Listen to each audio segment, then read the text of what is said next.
Hello dear students, myself Ashutosh Srivastava और आज के इस लेक्चर में हम लोग डिस्कस करेंगे हाइब्रिडाइजेशन के बारे में। बहुत ही शॉर्ट फॉर्म में हम लोग ये पढ़ने की कोशिश करेंगे कि कैसे किसी ट्रिक के बेसिस पर या किसी लॉजिक के बेसिस पर हाइब्रिडाइजेशन को पता किया जा सकता है।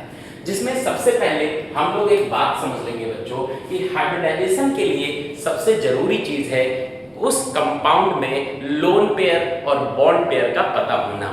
फॉर एग्जांपल जैसे हम लोग देखेंगे NH3, ये जो NH3 कंपाउंड आपको दिख रहा है, अगर हमसे पूछा जाए कि इसका हाइब्रिडाइजेशन क्या होगा तो हम क्या करेंगे बच्चों, पहले हम इसमें देखेंगे कि NH3 में बॉन्ड पेयर और लोन पेयर कितने हैं। अब ये बॉन्ड पेयर लोन पेयर कैसे पता होगा? सबसे पहले हम देखेंगे नाइट्रोजन का एटॉमिक नंबर 7, फिर इसका इलेक्ट्रॉनिक कॉन्फ़िगरेशन तो 2 and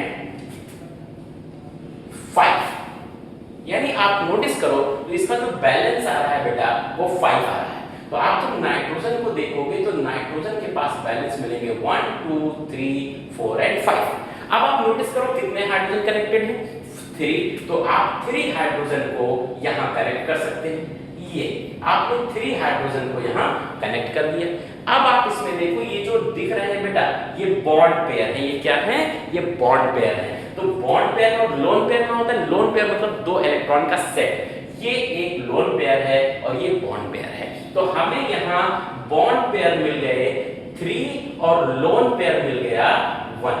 बच्चों बॉन्ड पेयर लोन पेयर अगर मिल जाता है तो हम आराम से हाइब्रिडाइजेशन बता सकते हैं। वो कैसे? तो एक बात याद रखेंगे बच्चों, Z होता है bond pair plus lone pair.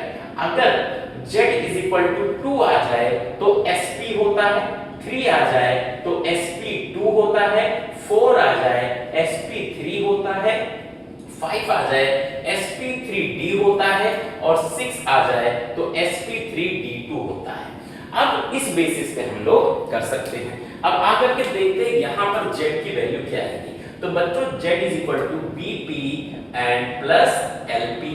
Bp कितना है बेटा? 3 है और Lp कितना है? 1 है। तो 3 1 4 और अगर Z4 है तो हाइब्रिडाइजेशन क्या बनेगा?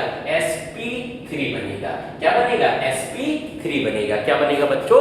sp3 है। तो ये तो मैंने कर दिया। अब आपकी बारी है, आपका होमवर्क है, आप PCl3 PCl5 का हमें हाइब्रिडाइजेशन बताएंगे। Okay, thank you so much.